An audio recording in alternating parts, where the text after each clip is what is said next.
Good morning and welcome to the webinar, The European Union in the COVID-19 Storm, Economic, Political and Stability Challenges.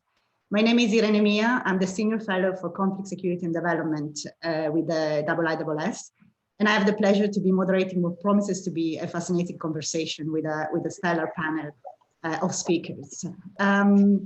The EU response to the economic and health emergency of the pandemic has been very muscular, with the relaxation of fiscal rules and mobilization of regional resources. However, multiple implementation challenges remain in terms of national planning capacity, execution, quality of governance, and political stability. And this webinar really will be about those and about really looking at what are the challenges ahead for the European Union, for the member states, and how the structural reform, if they happen, will really help to foster better regional convergence and strengthen the European project. This webinar will build on the findings of a paper I co-authored together with my colleague Erica Pepe, who is also going to join us in this webinar. And this paper is part of a research project on the impact of COVID-19 on stability, which was supported by PMI Impact. As part of this project, we have written 5 papers. We've looked at the impact of COVID on the Sahel, on organized crime in the Western Balkans, on SDGs, and on fight against poverty in Latin America. This is the last and final paper, and it's really about the challenges for the European Union. We are joined today by a stellar panel of experts that I will introduce in order of appearance on my screen. So starting with Dr. Mario Nava. Mario is the Director General of the DG for Structural Reform Support. Mario joined the European Commission in 1994, and he has held various senior positions since then. We are also joined by Manuel de la Rocha Vázquez, who is the Secretary General for Economic Affairs and G20 at the Office of the Prime Minister in Spain. Welcome, Manuel. Just so you know, you're a bit late. Fantastic, you can join us. Manuel has carried the duties of the Spanish G20 Sherpa meeting since January 2020. And prior to that, he was the Director for Innovation at the International University of La Rioja and Secretary of Economy of the Spanish Socialist Party. We are also joined by Dr. Piotr Stryszowski. Piotr is the senior economist at the OECD and is also in charge of the task force on countering illicit trade. Piotr has been at the OECD for 15 years now, more or less, and has a lot of extensive experience in not just on illicit trade, but also on several economic policy areas, including innovation, intellectual property rights, and the internet economy. And last but not least, we are joined from Brussels by Sam Fleming. Sam is the Brussels Bureau Chief at the Financial Times since 2019, I believe. Previously has been the United States economics editors for the FT and also worked as financial policy correspondent in London. Previously, Sam worked as economics editor for the Times and the Daily Mail. So we have a fantastic panel, really. I'm really happy with the conversation we are going to have. A couple of housekeeping matters before we start. So we will start with a short presentation by Erica on the main findings of the paper I mentioned previously, which will kind of kick us off for the conversation. And then we will open the floor to our speakers. We will have opening remarks by the 4 of them. And then is when we are actually going to open the floor for question and answer. We are really open for a lively discussion. You can type your question on the chat function on Zoom if you wish to do so. Or if you wish to have a more interactive conversation, you can also raise your hand and we will give you the floor. So with this, given we have to finish at 1 o'clock sharp, I'll ask Erica, who is my dear colleague and is also Senior Coordinator for Research and Research Analyst at IISS, to kick us off and just very short present the main findings of the paper. Please, Erica. Perfect. Thank you very much, Irene. As mentioned in the research paper, which bears the same title of this event, Irene and I look at the impact of the pandemic on the macroeconomic outlook for the European Union, which was hit by the most severe recession in recent history. And we also looked at the measures adopted by the EU and member states to mitigate the social and economic impact of COVID in the EU economy. So we also explored the links between the rising hardship the pandemic brought about in the EU and social and political stability, threatened by political fragmentation and popular dissatisfaction, with a focus on the rule of law and illicit trafficking. We have seen that the asymmetrical impacts of the pandemic have hard hit the southern periphery of the EU, which was already struggling with stagnant growth, pre-existing vulnerabilities, and high unemployment levels, and where we have seen an intensification of existing imbalances. After some initial hesitation, the EU policy response to the emergency has been strong, with the mobilization of unprecedented levels of resources in support for the economic recovery, as well as reforms and investments to promote long-term growth and digital transformation and green transition. However, we believe that multiple implementation challenges could hinder the effectiveness of the EU measures. The quality of governance and national planning, execution, and governance of these EU resources, and also the ability to deliver tangible results, become crucial elements for the access to funds due to the new disbursement mechanism and the ultimate success of the EU policy responses in the long term. In particular, in those countries with low capacity for the absorption of EU funds and with governance flows. An important point it is that the large amount of funds and limited time frame for the disbursement also raise concerns over potentially fraud and corruption, so requiring tougher rules and increased transparency and monitoring mechanisms to be put in place. We have also seen that the effect of the pandemic intensified economic, political, and social divergences across the bloc. And on top of that, the challenges of the vaccine rollout have increased popular discontent and could bring inward-looking policies and protectionism, so threatening social and political stability in the Union. Also, the federal elections in Germany in September 2021 represent an additional risk, given the country's key role in ensuring the sustainability of the European project. To conclude, the EU has been proved capable of drafting a common strategy to address the COVID-19 economic and health emergency, but it is the effectiveness of the structural transformation which would make the difference. So offering you the opportunity to strengthen the European project in an increasingly multipolar and complex order. Thank you. Thanks, Erica. Lots of things to discuss. And I guess your mention of the structural transformation is a perfect segue to give the floor to Mario. Mario, please. You're on mute.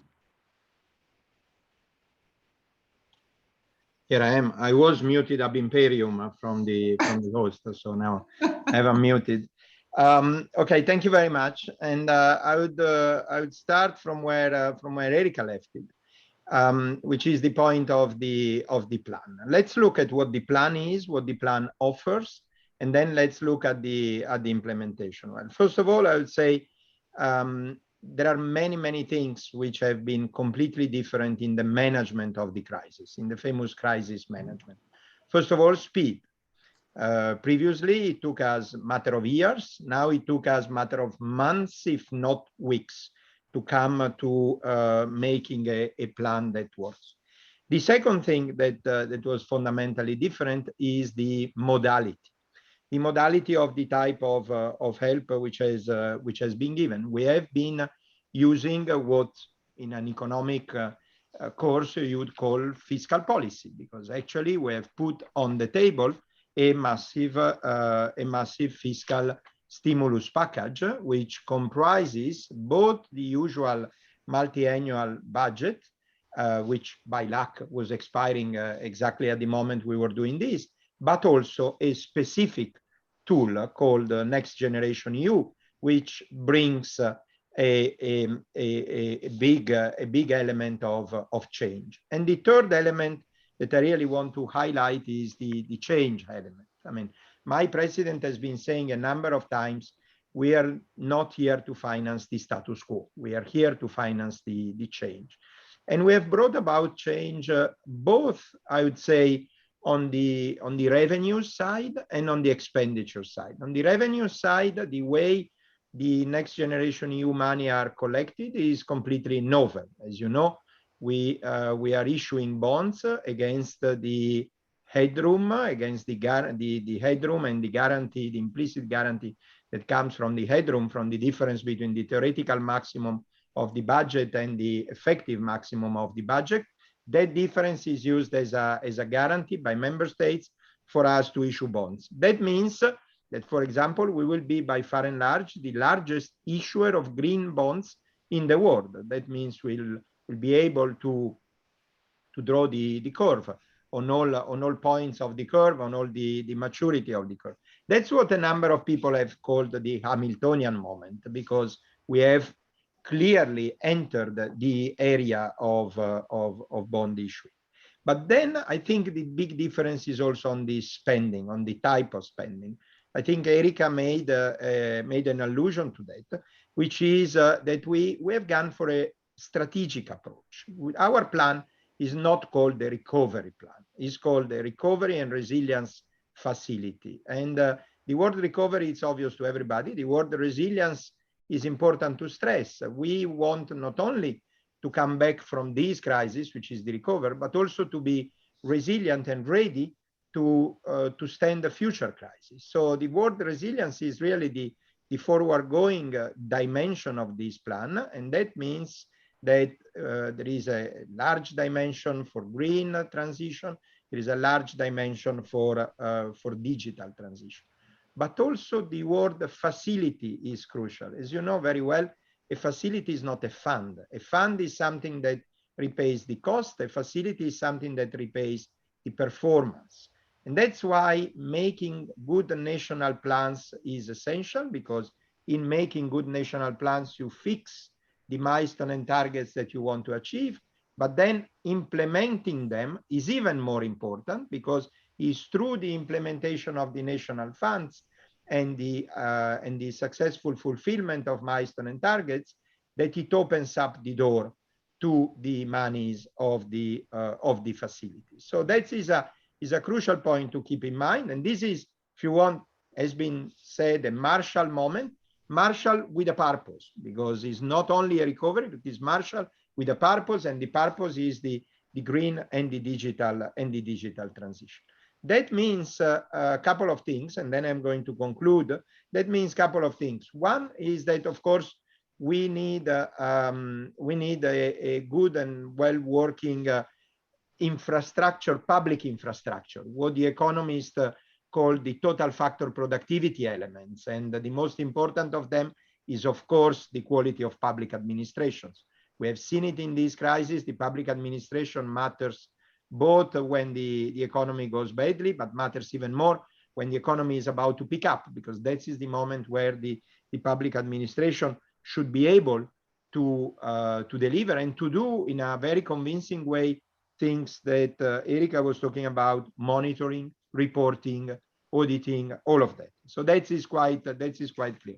And the second thing why this time is different and why we are truly financing changes is because, in addition, as you know, to the RRF, we also have another instrument, which is the technical support instrument, which is there to support member states in making the reforms and in making these changes.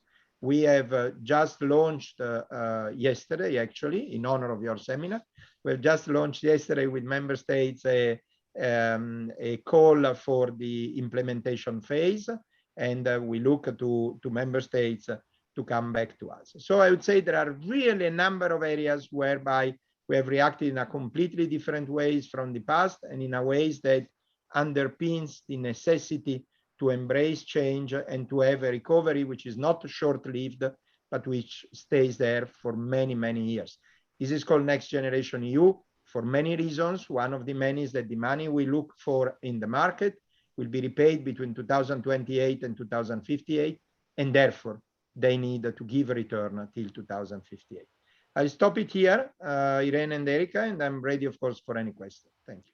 Thanks, Mario. And I have lots of questions. I think the resilience element you stress is super important, and hopefully, this time that would be the time to really make sure that we do those structural reforms that are important to ensure long-term resilience.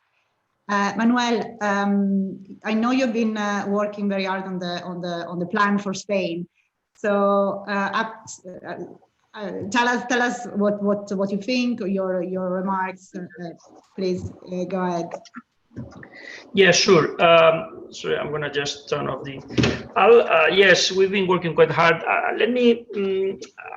I'll do a brief introduction. And the case I'm gonna argue is that this Hamiltonian moment for the EU, which the pandemic has brought about, represents really a huge step forward in terms of European integration. And for those of us that are very much pro-European and even pro a more federal Europe, I'll argue my case why I think this is the case. First of all, as has been already mentioned, this is a very different response from what happened in the crisis 2008. So it shows that the European Union has learned its lessons. That you cannot just give simply the same medicine to a very different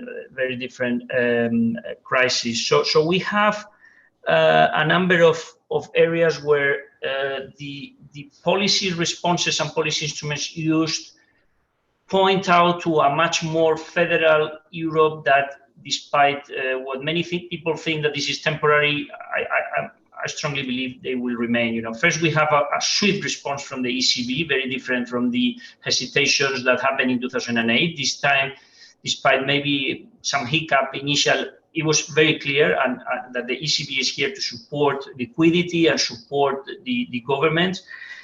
Second, we very quickly had a change in fiscal rules, so that the escape clause was for the first time activated, and that then has generated a whole discussion about when to reactivate it and whether we need to change the fiscal rules. And probably that discussion was already there, but I think it's going to be accelerated. And the type of fiscal rules that may come out of this discussion will be different than what would have come out without this pandemic and the next generation. Then we also activated the temporary framework for state aid, which was necessary to help European countries support their economies, but also has created a new discussion in terms of what type of state aid rules we have, whether we need to update them, modernize them, and what is happening with the single market and the advantages that some countries are gaining through these state aid and subsidies that they are putting into their economies, and some countries have bigger pockets than others. So I think that's a very interesting discussion that is happening about whether we have a single market that is moving towards convergence or rather divergence. And then obviously we have the new instruments. First, the European Commission responded with the SURE instrument, which to us, Spain has used it highly, and we see it as the seed of a future, common European unemployment insurance. Many others will see it very differently, something very temporary, but you see, we think that this could be the seed of something that comes later. And then obviously we have the Next Generation EU, which is a huge leap forward in terms of what we see, and others would argue differently, as moving towards a fiscal union. And why I say that, the European Union has spent over a decade discussing about, Eurobonds, yes, not, debt mutualization, yes, no. At the end of the day, this pandemic has brought about 800 billion of common debt. Whether we call them Eurobonds, yes or not, the fact is that we are borrowing together to resolve this crisis together, and with a solidarity component, which is very important. And that creates, an incipient treasury, whether we like it or not, because this type of borrowing at this scale, we had not seen it. So leaving theoretical discussions aside, the fact is that we are moving to borrowing together, and the implications it'll have are very much far-fetched, and we are only seeing the implications, but in the long run, they will be there. obviously, the fact that the next generation is channeled through the European budget, the multi-annual framework, strengthens, the European budget to a large extent, and that also gives more muscle to Europe. The fact that, given that we have to pay back all this debt, now we are talking more seriously about new taxes, European taxes. This is a discussion that had been there for many, many years with really very little traction. And now seriously, we are thinking, okay, in order to pay back this debt, we need some common resources so that, we don't put all the burden on the national treasury. So I see this also very important. Fourth element is, the fact that we are creating this huge Eurobond market. What does this mean for the international role for the euro? Suddenly we have an element that could be geostrategic, that could compete in terms of depth, liquidity, size with the dollar in some segments, and we could change some dynamics in the international financial markets if we make good use of all this debt. And finally, last but not least, the fact that who is coming out the stronger of this exercise with all these weaknesses and strengths? The European Commission, for many years, the European Commission was coming out with these recommendations that really no one was listening. Suddenly, they have the key to approving these plans. And now everyone is listening to what the recommendations were, and they have to approve, and we have to go through the process, which is lengthy and sometimes torturous and painful. But suddenly we see that common institutions are gaining a lot of strength. So my argument is that this is very good despite all the problems. In the long run, we will see this as a milestone in terms of how the European Union sped up substantially its integration process. Now, there are challenges, obviously, accompanying this, and some of them have been mentioned, will, first of all, in terms of speed, when we see how the US, the Biden administration is moving with their plans to deliver infrastructure plans, and yet in the European Union, 1 year after, the European Council, in the midst of this pandemic crisis, the plans are only now coming out. It shows that, this is much slower, it's bureaucratic. B, will execution and the absorption capacity of some of these countries be enough to really put in place within this time frame or all this very ambitious plan? So I think that's also another big challenge. And third, the Commission is putting a lot of effort in trying to come up with multi-country projects. You see that this is not just national plans with very little connection, and I think they are doing, it's right to do that so that there are spillovers and that, a chunk of the money is devoted to a lot of multi-country projects, European projects, but it is turning out to be not so easy, sometimes because of the bureaucratic difficulties, because diplomatic, you have to coordinate with other countries. So I think that there is a challenge here to make sure that part of the infrastructure and investment projects go to European projects, so that they strengthen the European economic fabric. And lastly, I'd say what all these next generation tell us on or how it strengthens our strategic autonomy. This is a discussion that was starting before, now has sped up, also. We see the European Union entering into new realms, which is, for example, the acquisition, the common acquisition of vaccinations, of vaccines. But at the same time, we see that we rely too much on inputs from various countries. We need to accelerate the discussion on what is our strategic autonomy, do it in a way that is open and not a closed conception of or approach to strategic autonomy, and and finally, decision-making processes. You see, we are extremely worried by the fact that the whole next generation project is clinging, depends on suddenly one parliament can have a veto, and one political group in a parliament like Finland or Hungary can decide, to keep everyone hostage to this, So at the end of the day, it shows also the weaknesses and vulnerabilities of the European Union project. And we are hoping, and we have presented recently an on-paper on strategic autonomy with the Dutch government, that we need to move to a decision-making process in the EU where, you know, consensus and unanimity is only left that for a very few areas, and we need to move to, you know, advanced majorities or majorities. Otherwise, in a more integrated European Union that wants to stand up in a very multipolar and more difficult and challenging world, we need to change a little bit some of the rules we have given to ourselves in terms of how agile the European Union is when it comes to taking decisions, you know, and unanimity should be left only for very few strategic areas, and the majority rules should be the rule, majority voting. I leave it at that, you know. I would just sorry if I spoke too long. No, not at all. Thanks, Manuel. It was actually really insightful, and it's actually great to hear that you are very optimistic in terms of what the impact of the crisis and the impact of this kind of coherent and comprehensive response is going to do for reinforcing really the European project.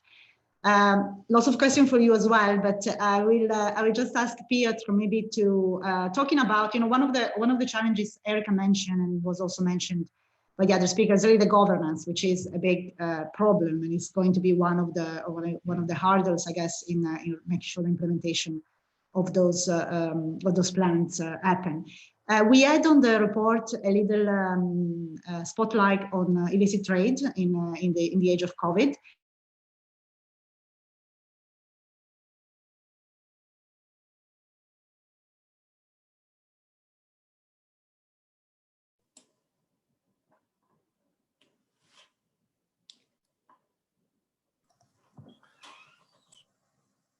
I'm not sure if we lost Irene, but in the meantime, Piotr, could you please give your remarks? Thank you. Thank you, Erica. Yes, indeed, there's lots of risks related to the COVID pandemics. And as we can see, this reliance of technology is one of them. Disappearance of Irene is, well, maybe anecdotal, but it actually points at the fact that, that this transition triggered by COVID is not free of big challenges and risks. So actually, as Mr. Nava said, the first element that we should keep in mind when talking about the COVID-triggered transition and COVID-triggered projects of rebuild of economies is the pace of changes, right?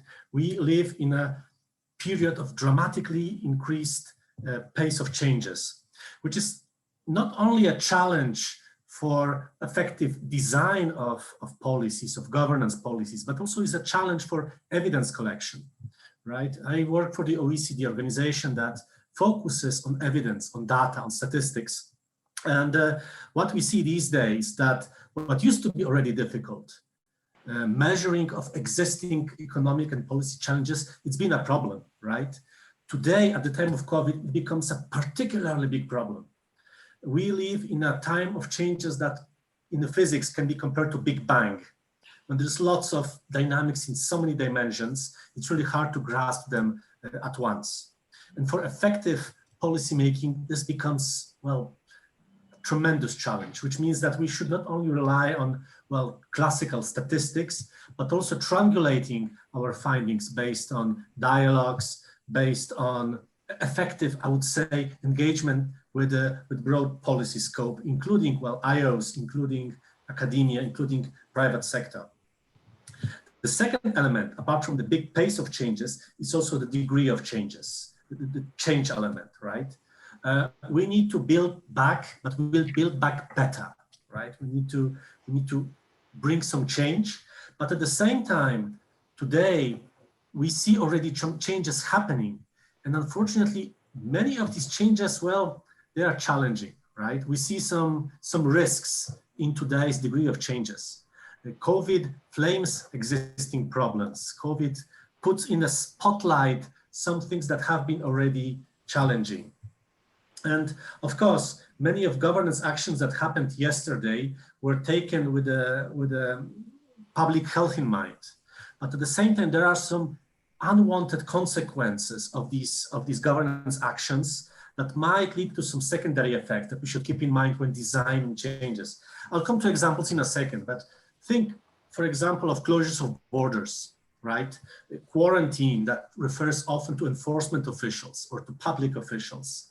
Think about lockdowns and the reduced demand for many goods. That, of course, has been introduced with a big goal in mind: protect public health, protect citizens' lives, right? But it has some secondary effects: disrupted supply chains, excess supply in some sectors, unsatisfied demand.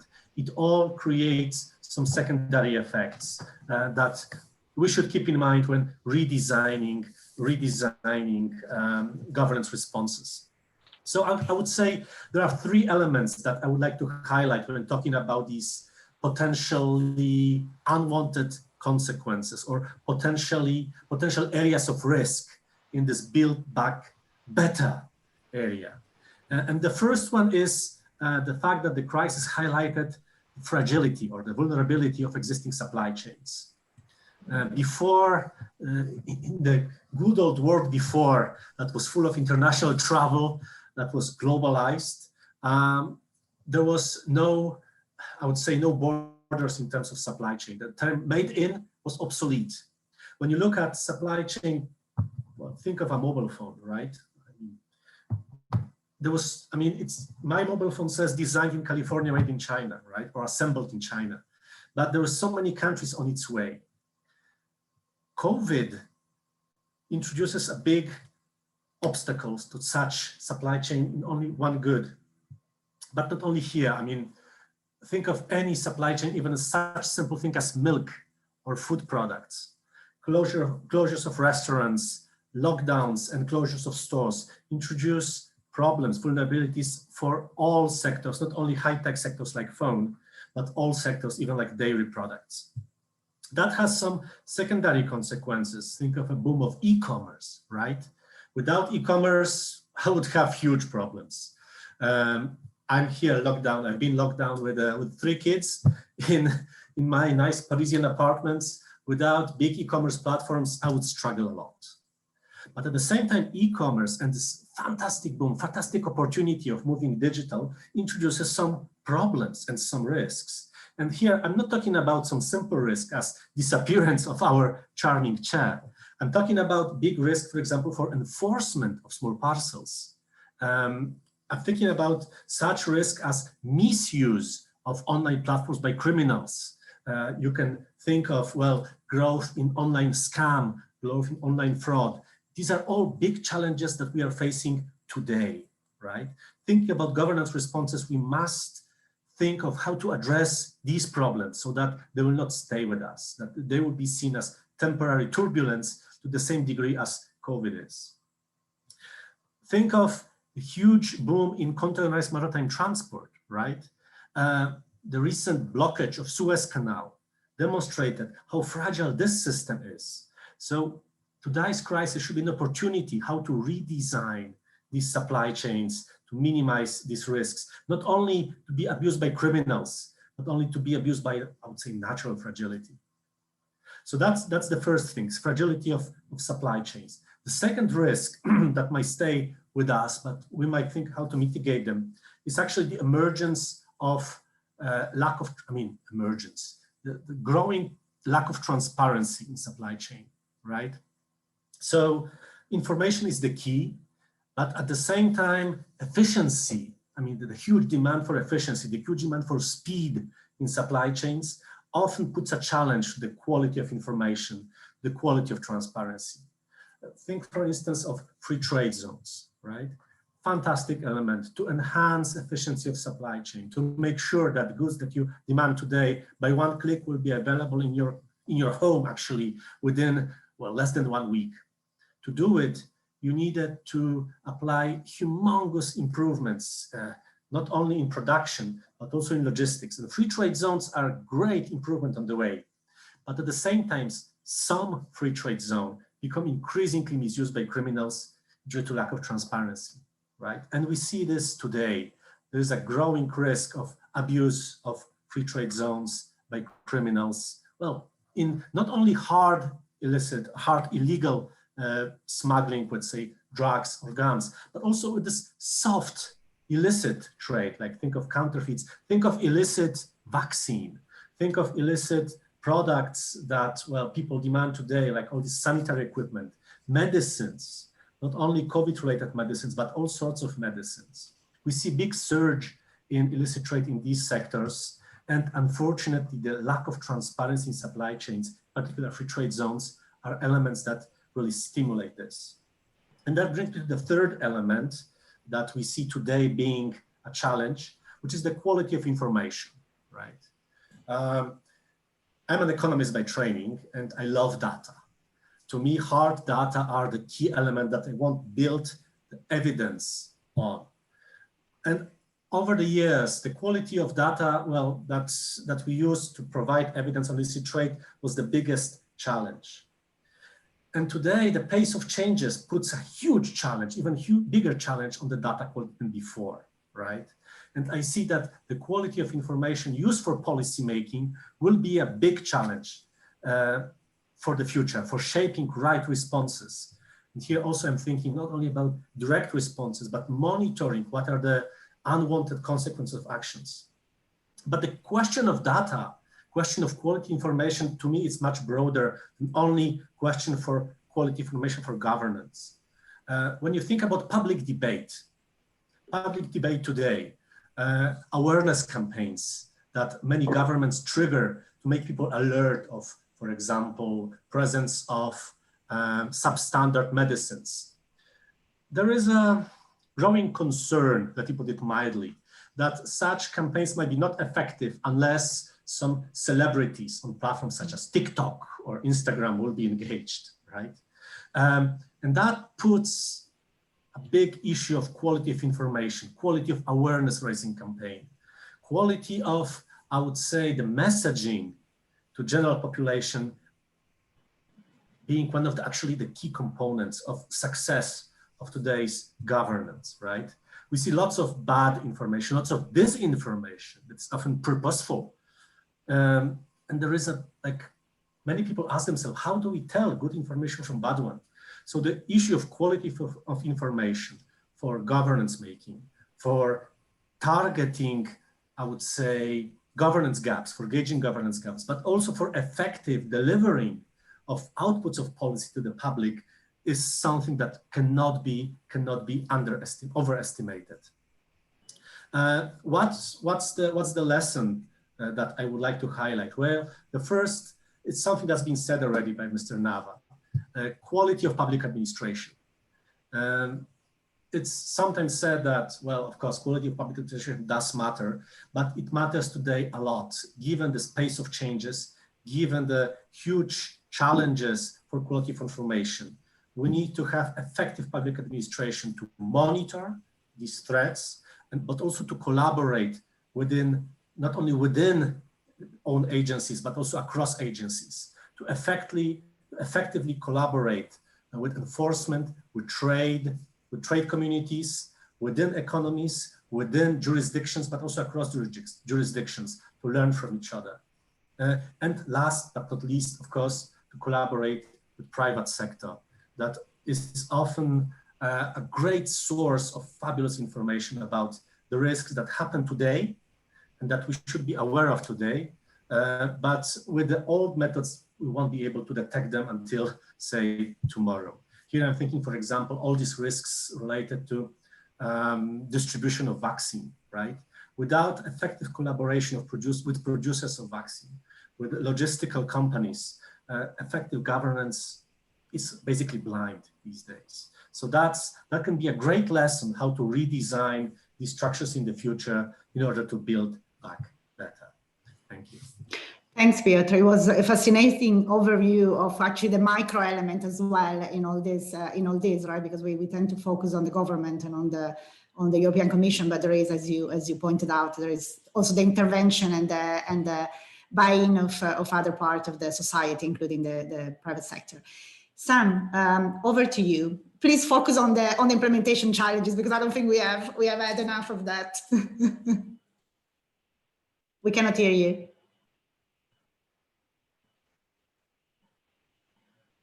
No? Can you hear me now? Okay. Yes, we can. Okay.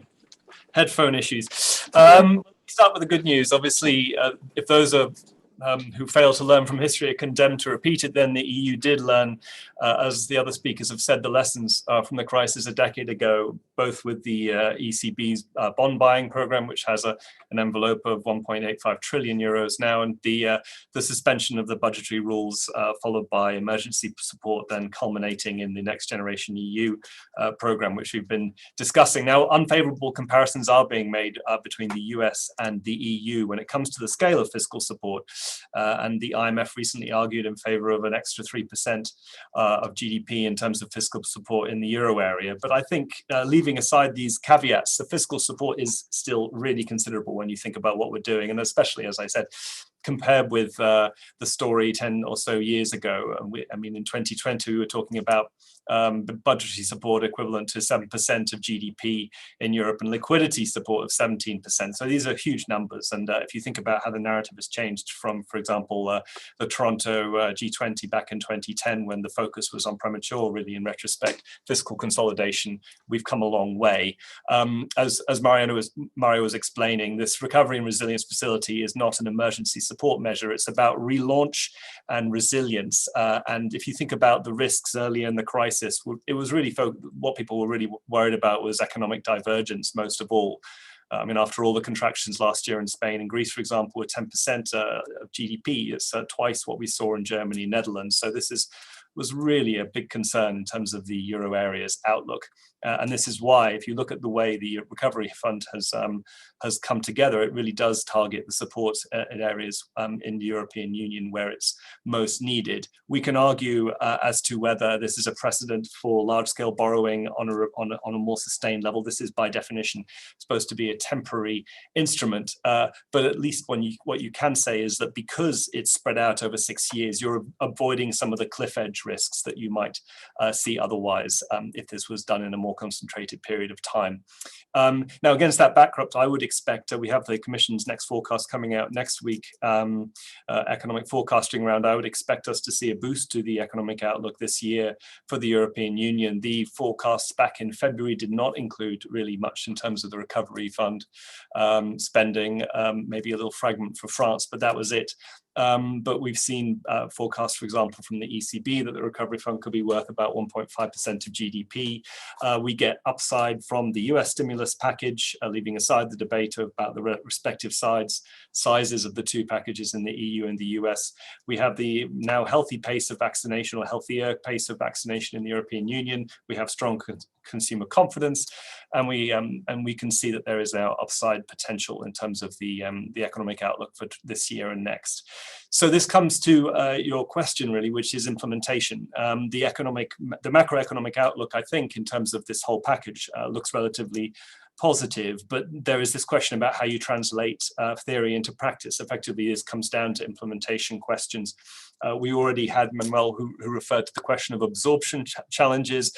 It's obviously Spain and Italy, which are two of the biggest recipients, which also have had historically some of the worst absorption rates when it comes to structural funding in the European Union. So that's a big question. Clearly, the Commission and these countries have been focusing on reforms in order to ensure that procurement is less of a concern in this particular program, but it remains one of the big questions that hang over us now. We also have the challenge of actually formulating plans and striking a deal, an agreement with the Commission and the member states. And that is a process which is underway. We've passed what was thought to be a deadline, with many countries still not having submitted. And there are clearly signs that some countries are struggling with their plans. I would point in particular, for example, to Romania, which appears to be behind Bulgaria, where political turmoil has knocked things back, the Netherlands, where again political uncertainty has led to question marks about how quickly it's going to be able to submit. And then last but not least, Hungary, where there are difficult discussions between Hungary and the Commission over public procurement and anti-fraud for obvious reasons because of Hungary's history here, and also corruption concerns. So this points, I think, to one of the big questions which will dog the project. This is a massive amount of EU spending over a contracted period of time. Overall, the MFF and Recovery Fund amount to 1.8 or so trillion euros. So this is unprecedented territory we're entering into here. The pressure on both the member states and the Commission to crack down on fraud and waste is going to be massive, because what we can't afford, what the European Union can't afford, is for this project to be discredited by money going to waste and being frittered away and going to places it shouldn't. There's clearly a fine line here between incentivizing countries to spend their money rapidly and making sure money doesn't simply go missing along the way. A couple other points I'd make. One is on the way these plans are being implemented. It involves making disbursements twice a year. These disbursements are made according to milestones and objectives, which are set in great detail, and we're going to see those once the full plans are published. But clearly, if reforms are not delivered on time, milestones are not met, there's the potential for money to be withheld, and that is going to potentially lead to huge political blowback if the Commission does indeed do that vis-a-vis a member state. So interesting to see whether there is actually the appetite to take on, in a sense, what would be quite punitive measures. And then there's a question of whether governments themselves change. Governments could fall, be replaced by new regimes, which may not have the same commitment to the original plans that member states signed up to. I will stop there because our time is limited, but that, I think, the way I summarize it is, obviously the EU learned the right lessons from the last crisis. This is a very novel response, but it entails very serious implementation challenges. Thanks, Sam. I think it was a perfect, a very epigrammatic way to summarize all the risk or the main risk, I would say. So there is a question more, which is also something that I would ask more on the longer term outlook, right? Because obviously we, as Mario mentioned in the beginning, this recovering resilience plans need to really address the short term, but also really make sure that there is a transformation in the long term. And also what we have seen really, and we are seeing, is that there are different type of, the different type of countries in the European Union are at different levels in terms of resilience and in terms of even fiscal position.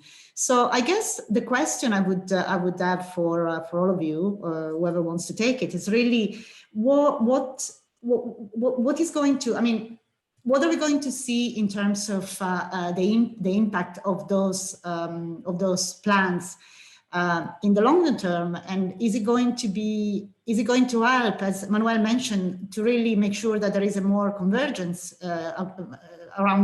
between the different countries in the European Union, which is something that I guess it's a question mark, because if you look still at, of course, we see that from looking at the forecast, the outlook is positive for next year and for the next few years. But then if we think about it, the long term, the problem will still be there. So problem having to do with high unemployment rate, notably for young people, as in Spain and Italy, and other countries in the periphery, that's a big concern.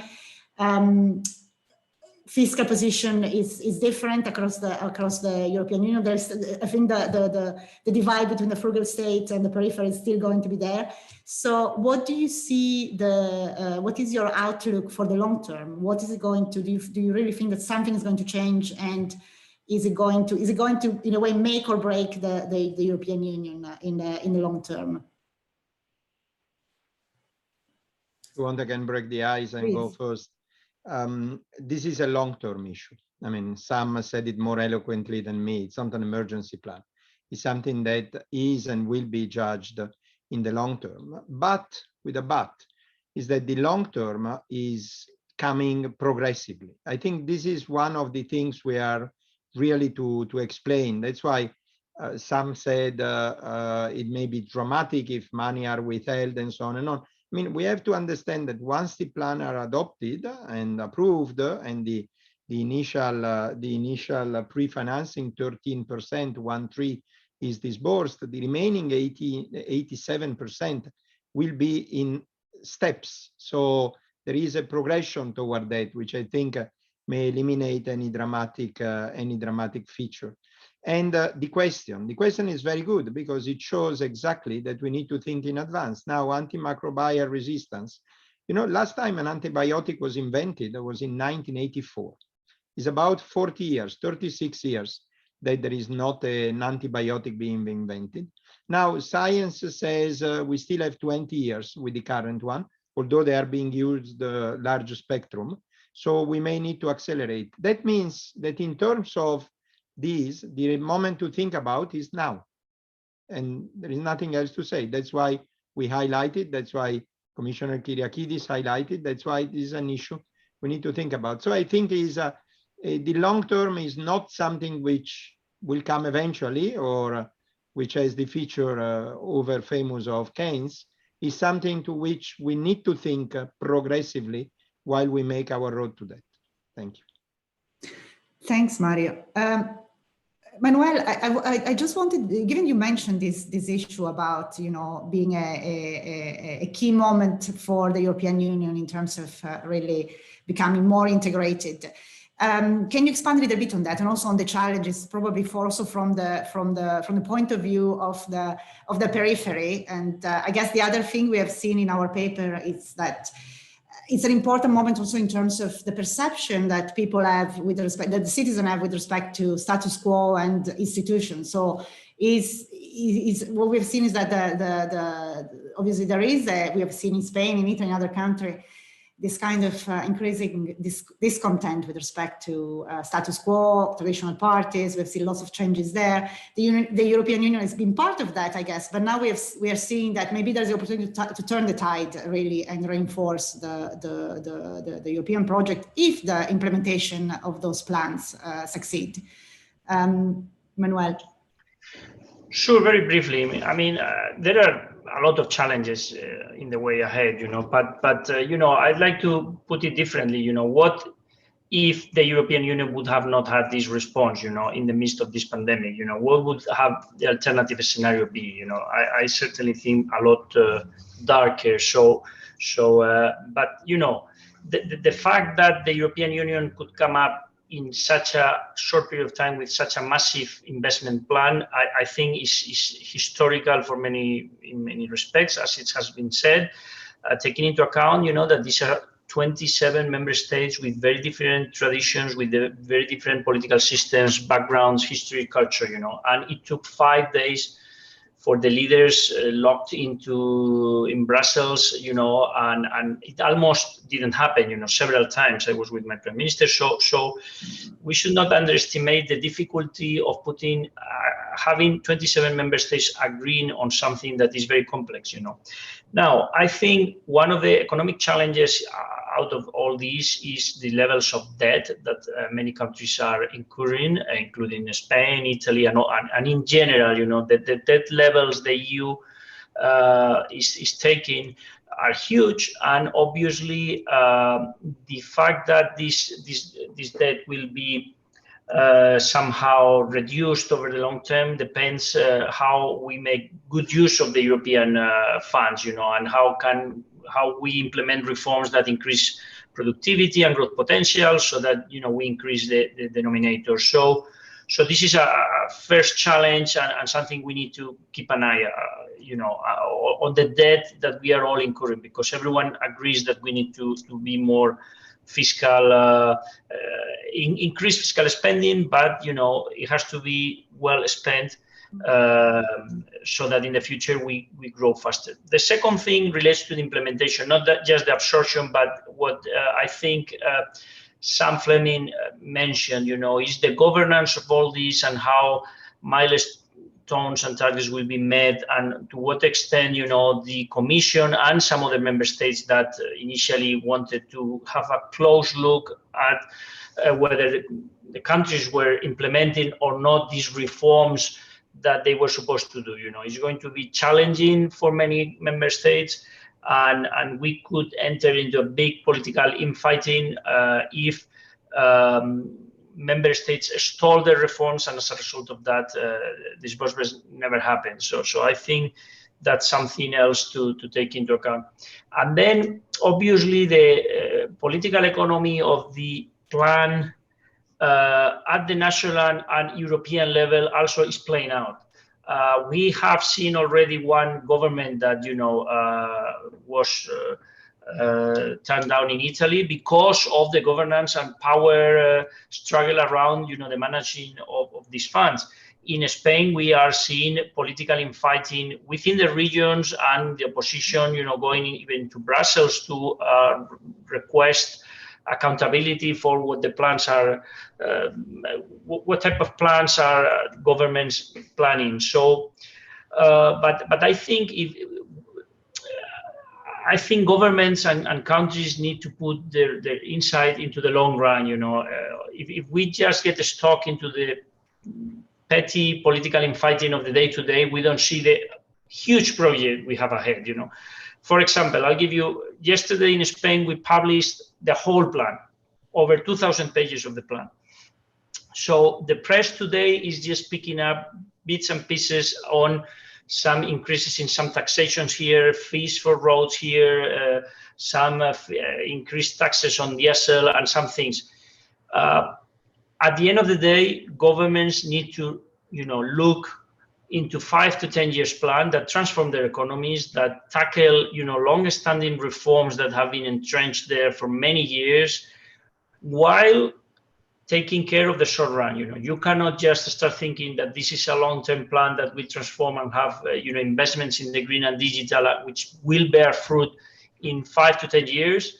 If you don't look at the same time at what you have in countries like Spain, Italy, and others with high levels of unemployment, idle capacity, so that you need to combine both effects, start generation projects that create jobs and wealth and economic activity in the short run, with a view aside into the long run to transform the economies. And the countries that will succeed, in my opinion, will be those that maintain this fine balance, so that you can sustain in the short run, resume economic activity very quickly, so that politically this is sustainable, while you transform in the long run your economies into higher productivity, greener, more digital economies that higher growth rates, so that you can explain why you took all this debt at the European level and some countries even at the national level to invest in the economy. If you don't maintain those two balances, I think the risks of this exploding in the faces of many governments will be very tough. And lastly, the reforms. And Sam has said something very important, to what extent some of these plans are government plans or are country plans, because the reforms will last. I mean, the reform agenda will last for what are electoral terms.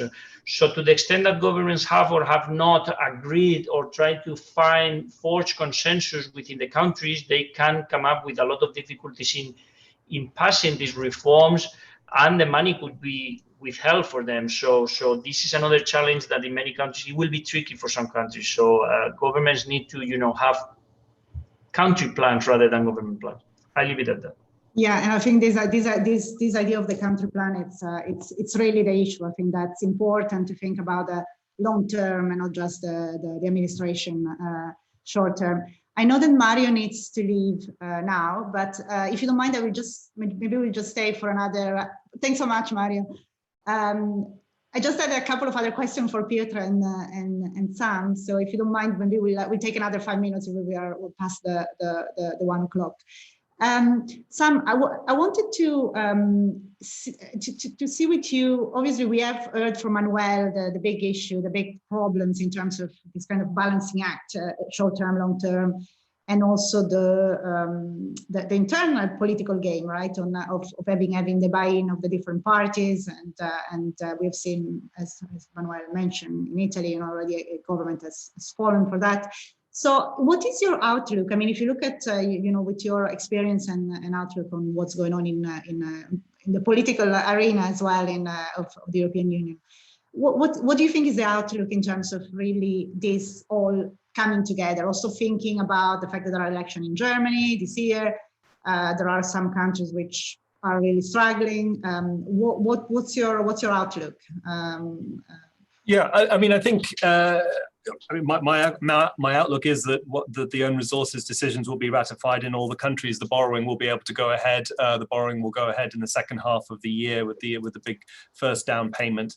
There's obviously a question on the timeline. There's some frustration about the period of time the Commission will have in order to review the plans. I don't see any prospect really of the Commission radically accelerating the 2 months it's giving itself to do these reviews. I think these are amazingly detailed plans. They've been formulated obviously in the context of dialogue over draft plans for a number of months, but still there's going to be a lot of work, to put it mildly, to be done once the plans are actually submitted before they can get some sort of sign off. I think one of the interesting questions will be to see how member states, what level of detail member states get into when they're monitoring each other's plans, which is also part of this whole process. So if you think about why did the frugal countries in Northern Europe sign up to this? Well, part of the reason they were willing to sign up to it was the fact that there was a kind of reform element of this alongside the investment element, but also that there was more kind of member state scrutiny. It's going to be very interesting to see just how far they want to push that scrutiny, and to what level, to what extent are they going to be willing to get into actually examining these plans in detail. My suspicion is that in the end they won't have the capacity, the administrative capacity, to do root and branch, page by page examinations of each other's plans. I mean, how could they? There's 27 of these things being submitted, but it's going to be an interesting political process to watch. You mentioned the German elections. I guess the context in which I think that's most relevant is going to be the fiscal debate, the debate over the fiscal rules. I can't see how that debate moves anywhere before the German elections. We just don't know what the next German government is going to be like, and the potential for significant Green participation obviously could have radical implications for the debate over the Stability and Growth Pact. But once that debate starts, after I suspect the elections in September, I think that's going to be a very interesting moment for Europe. It's clear that these, you see it, you hear it in the Commission, the sense that these rules are now out of keeping, to put it politely, with fiscal reality in Europe, with the enormous amount of debt that these countries are now going to be carrying as a result of this crisis. Obviously, the rules were highly criticized even before that. So how far are member states going to be willing to go in order to overhaul this arguably very, very long overdue overhaul of the Stability and Growth Pact? I think is another area where we're just going to see an awful lot of interesting debate, to put it mildly, between the member states. Just one last thought on the fiscal story is the question of how to begin to withdraw some of this fiscal support. I think is going to be one of the most difficult questions facing the government. So this is not the context of the European level support, but member state budgetary support. We're talking about how do you begin to withdraw liquidity provision on a massive scale for companies? You are inevitably going to get a lot of bankruptcies. How do you determine what companies really do need to go bankrupt, because the crisis has fundamentally changed the ground on which they stand, as opposed to companies which actually do have a viable future and may need targeted support to continue? These are really difficult questions that member states are going to face when it comes to the gradual withdrawal of all this extraordinary budgetary support, very welcome budgetary support that we've seen during this crisis. So I think that's another area where we really need to watch the debate very closely.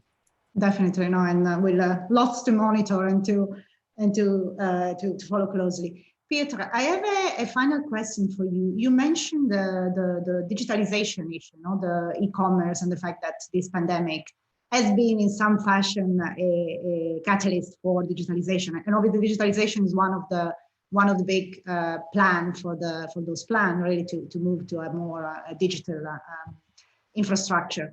What is your outlook for that? I mean, what are the risks, and what do you think is going to do you think that this time really we will use the money to become more digital? And also, what are the risks there? Because as you mentioned, not only the good people become more digital, it's also the criminals, which are actually very good at doing that, right? Excellent question. Of course, there is lots of potential enhancements of efficiency with the digital environment. And I would say without digital environment, we would not cope against the pandemics, right? All these solutions that enable teleworking are thanks to the digital. At the same time, as you rightly said, there is lots of abuse of digital environment by criminals, but also the degree of I would say, governance in digital environment has never been actually well debated internationally, right? So in terms of outlooks, well, I would say that the debate around the Digital Single Act in the EU is a very interesting one, and the pace of adoption of the Digital Single Act will be a great signal to watch how the future of the digital environment will look like. Of course, long term begins today, so lots of these changes will really determine the future of digital environments, well, in 5 years from now. But at the same time, if someone asked me 1.5 years ago what will happen in the future, I would never guess that I'll be forced to work at home using such software as Zoom for my daily basis. And this just shows how poor, at least my forecasting abilities are, and how, I would say, uncertain the future might be. Great. Thanks so much. I mean, I have so many questions, but I guess we are already 10 minutes past the time. So just for our audience, the webinar has been recorded, so we will be posting it on our website. So our friends in the US and in other time zones, it's a bit early now for countries which are not Italy or Asia. So thanks so much to our studio. Thanks Sam, thanks to Piotr, thanks Manuel, Mario, of course, and Erica, and we'll be following closely as you are, and hopefully, you know, in 1 year maybe we can do another webinar and see what the situation is. Thanks so much, and see you soon. Bye.